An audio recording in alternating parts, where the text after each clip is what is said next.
First tonight, the top two Republicans vying for a chance to take on Senator Tammy Baldwin debate in Milwaukee.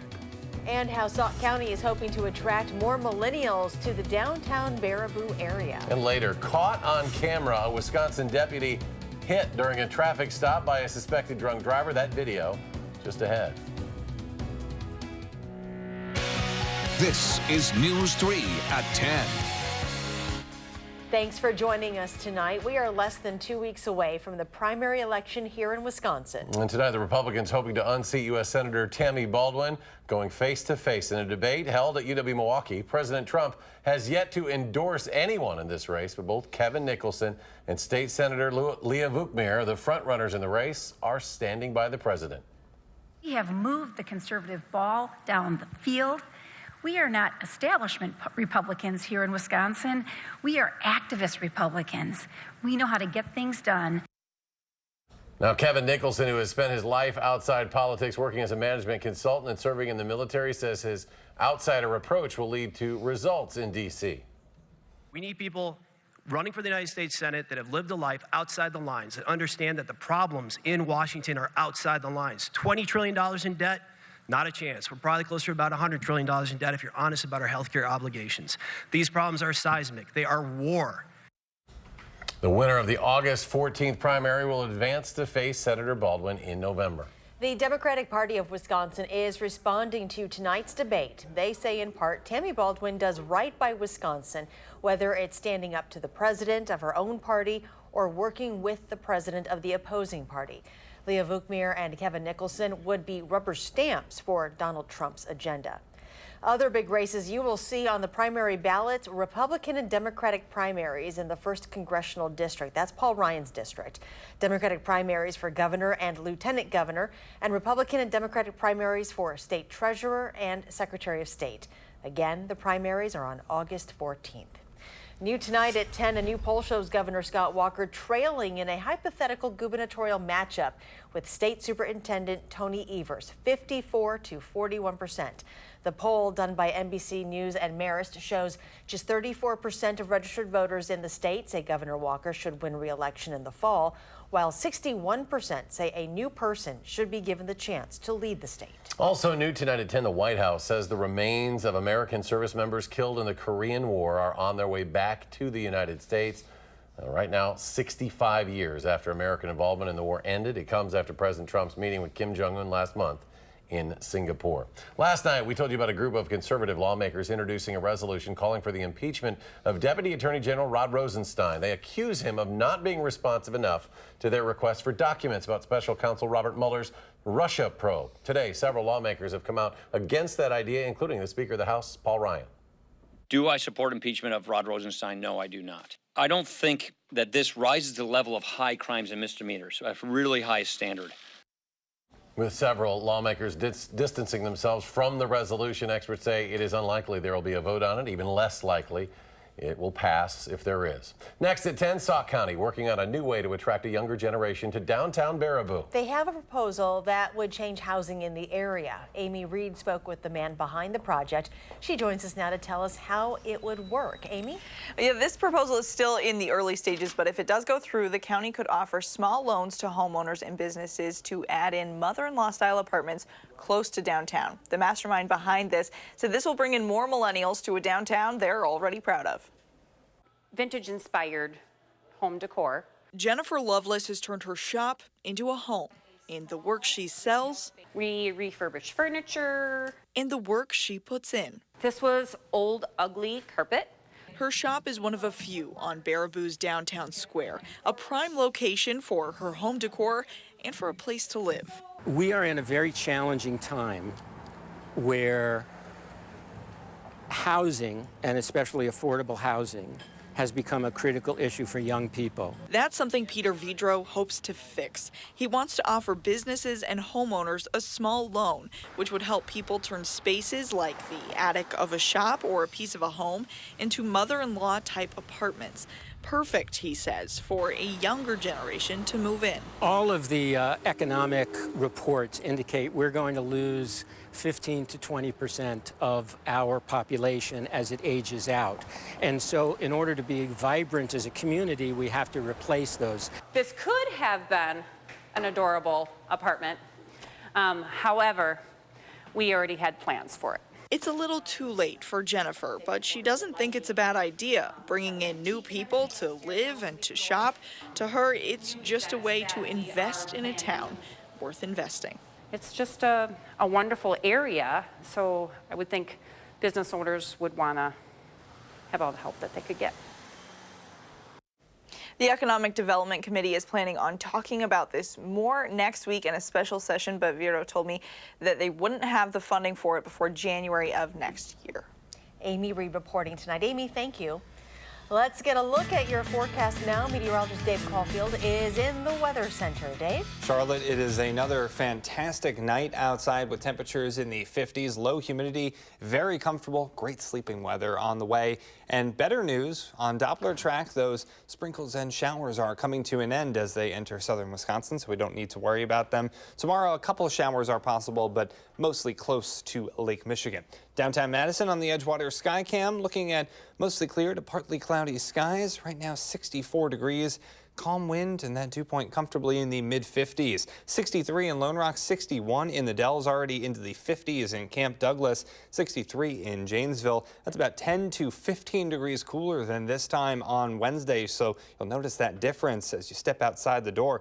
Dew points are in the mid-50s, very comfortable, very tolerable for this time of year. Wind speeds out of the north and west still, but those winds have relaxed a little bit from their breezy selves earlier this afternoon at about 5 to 10 miles per hour. Day planner for tomorrow starting off in the 50s. A good amount of sunshine to start, but just like today, clouds move in the afternoon. But I do think we avoid the rain chances. Temperatures will be in the low to mid 70s, so cool once again for highs. We'll talk about that cool weather continuing into the weekend and as we start August in your first alert forecast in just a few minutes. All right, Dave, thank you. The Marine accused of stabbing his fellow Marine and Janesville native while on base in California will spend the next 7 years in a military brig. According to the Orange County Register, Private First Class Raymond Begay was convicted of involuntary manslaughter yesterday.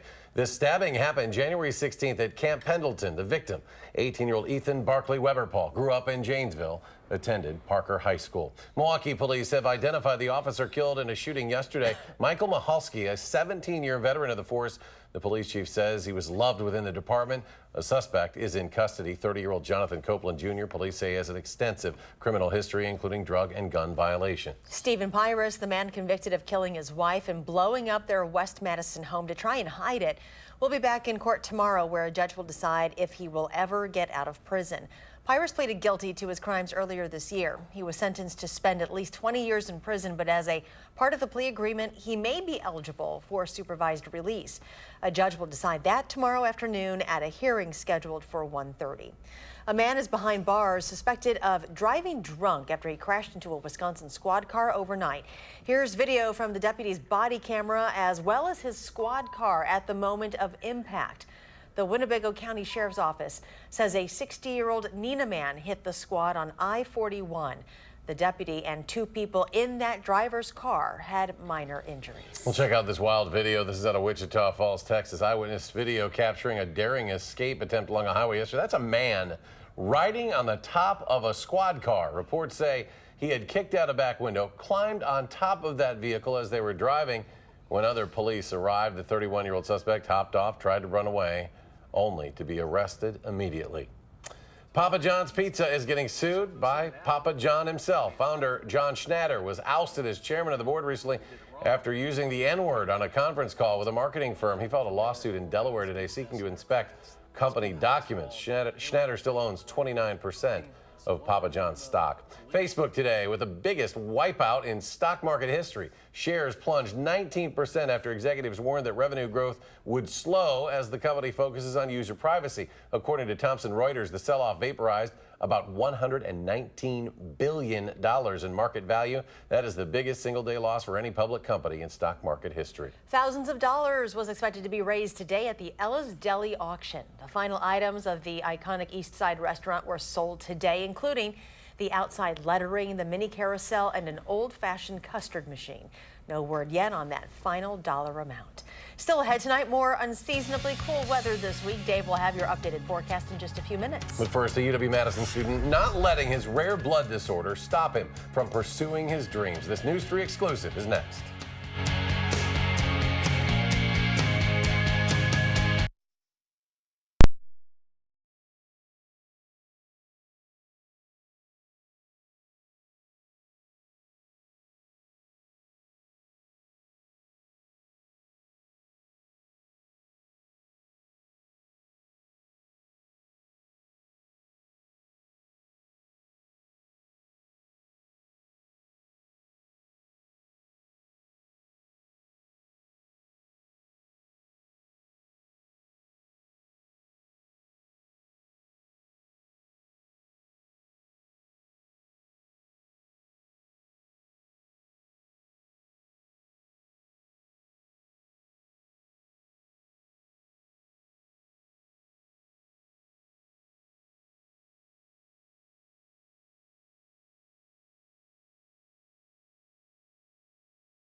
A University of Wisconsin piano student isn't letting a rare blood disorder stop him from pursuing his dream of both performing and teaching. But it's an expensive medication that's allowing him to do so. And as he gets closer to graduation, being able to find a job with healthcare is vital.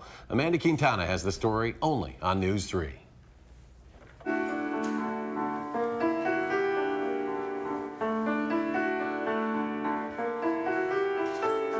As soon as Kung Woo Jin touches a piano, he's lost in the music.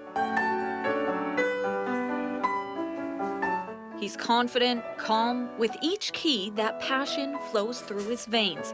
But what led him to this love is the same thing that's holding him back. There were many days that I couldn't go to school when I was an elementary student. And then whenever that happened, I was listening to classical music and I was playing around the piano. And then, I don't know, that became kind of cheesy, but my best friend. Growing up in South Korea with a severe form of hemophilia was a challenge. The rare disorder means he's missing the blood clotting protein, causing him to bleed into joints and muscles, pushing his dreams of becoming a classical pianist further from his reach. You can have bleeding into wrists, fingers, ankles, all the things that would be very detrimental to someone who plays the piano. So it was really getting worse because I have to practice, but when I practice it gets hurt, but then I cannot get enough medication. So yeah, I was trying my best, but in the meantime, it was getting worse. From this view, you'd never guess. All thanks to modern medicine. He injects himself 3 times a week with a protein that helps to clot his blood. But each $2,000 to $3,000 dose has only been readily available since he moved to the U.S. in 2009. It really makes my life much easier. And then also easier to envision myself doing what I want to do here. The injections prevent almost all of his bleeds, that peace of mind giving him the courage to pursue a doctorate in piano at UW, now sharing his gift with his nurses at UW Health as a way to say thank you. But what you can't tell from each swift move of his fingers and tap of the pedal, the irreversible joint damage and arthritis caused over the 27 years of not being able to get the medication he needed in South Korea. When I first came to US, it was pretty actually bad. I couldn't work out at all. I was really trying not to walk even because it might cause any bleeding inside. But he's playing through the pain. And even on occasion, when practicing for 5 hours before big concerts, that medication will step in to stop more damage. After that, I feel a little bit of pain inside of my joints. That means I'm starting to have a bleeding inside. So I have to inject right away whenever I feel that, because once the bleeding happens inside, it takes more medication to actually stop it. Something he won't be able to turn to if he moves back home. I don't want to think about that, but yeah, so that's one of the reasons why I want to get a job in America and stay here. Some of his biggest supporters hoping he gets a job offer to both teach and perform somewhere that offers him health insurance so he can.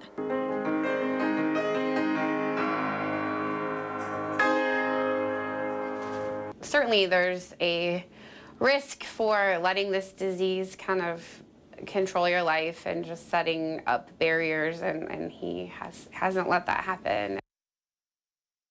Amanda Quintana reporting. Kung-woo is on track to graduate in May. In the meantime, he is working with children in the UW Comprehensive Program for Bleeding Disorders, showing them they can live a full, successful life with hemophilia.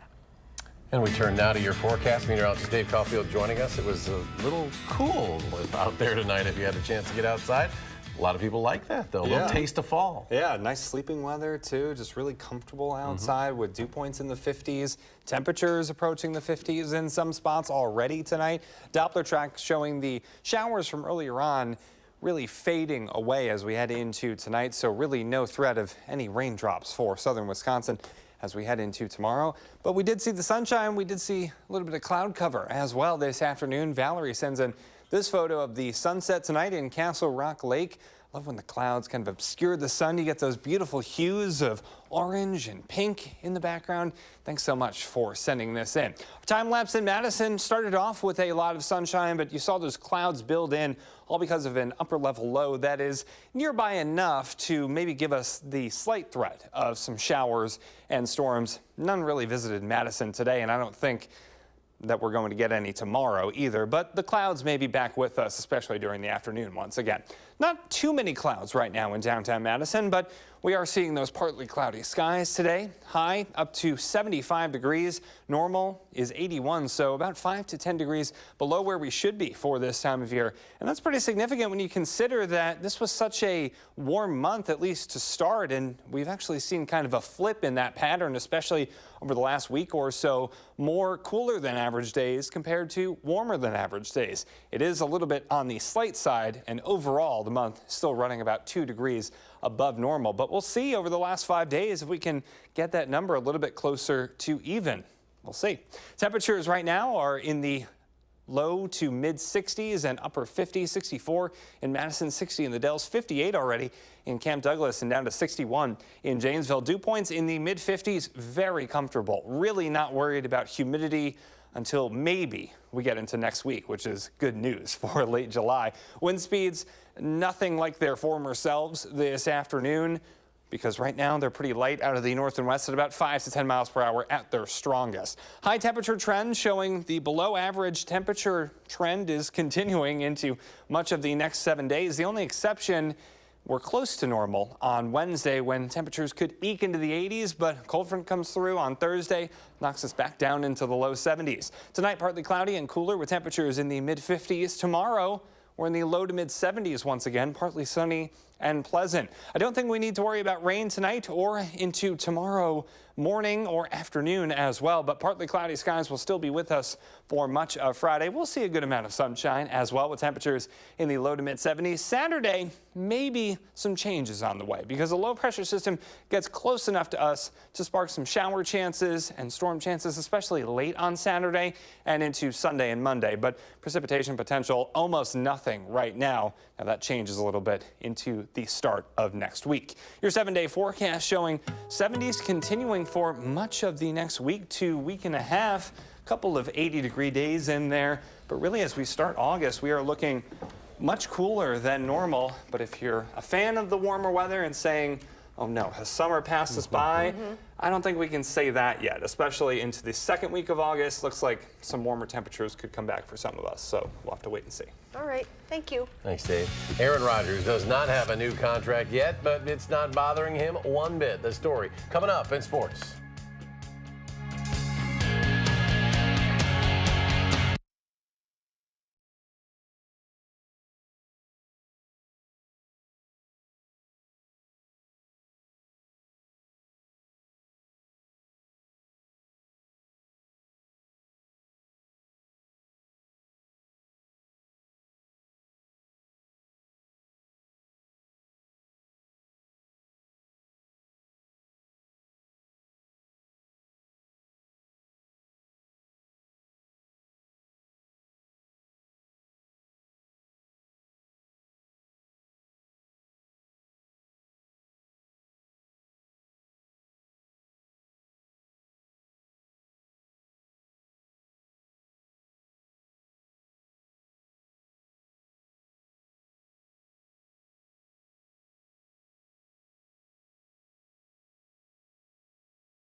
The Packers begin training camp today, and everyone's wondering when Aaron Rodgers is going to get his long-awaited contract extension. He still has 2 years left in his current deal, but every time a quarterback not named Rodgers gets a new deal, it's kind of assumed that his deal is going to be next.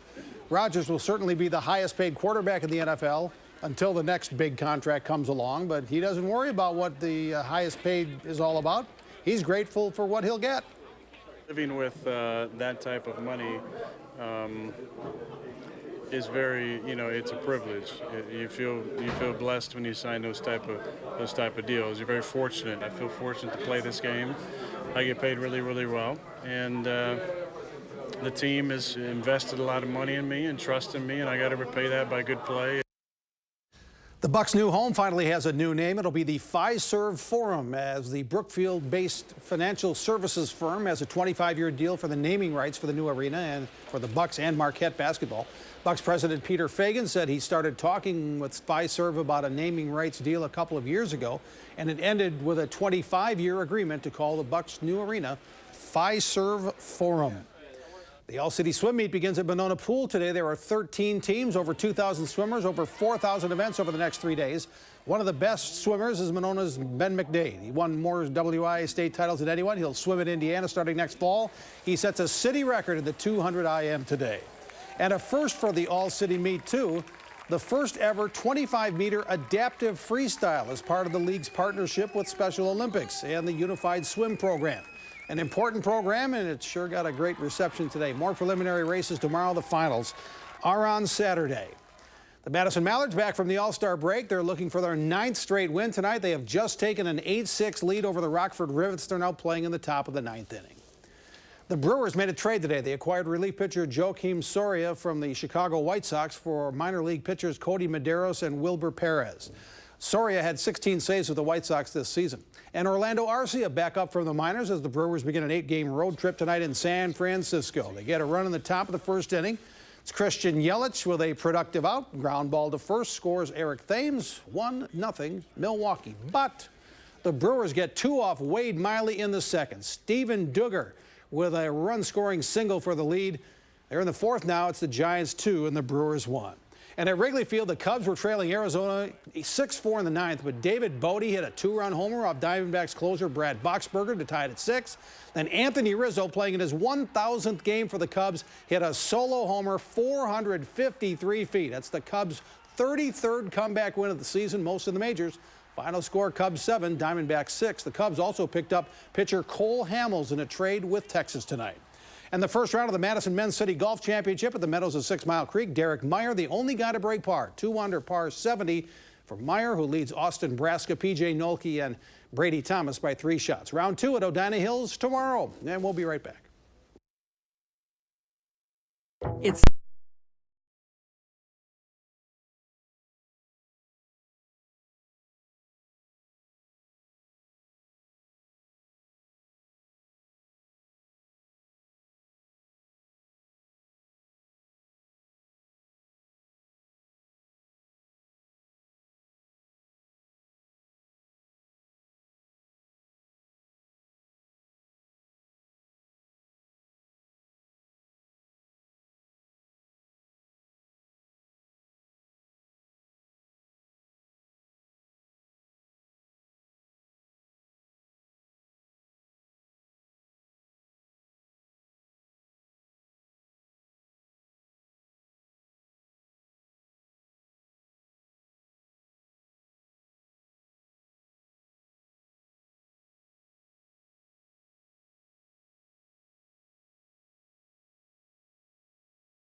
Maybe you open up the windows tonight, turn that air off for a little while. Yeah, that sounds really good, especially as we head into the rest of the night because temperatures are dropping even further than the 60s where they are now into the mid-50s to start tomorrow, or reach highs in the low to mid-70s with plenty of sunshine, but also clouds moving in once again during the afternoon and evening hours.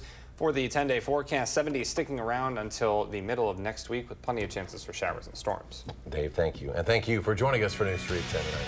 Do something good, and we'll see you here tomorrow.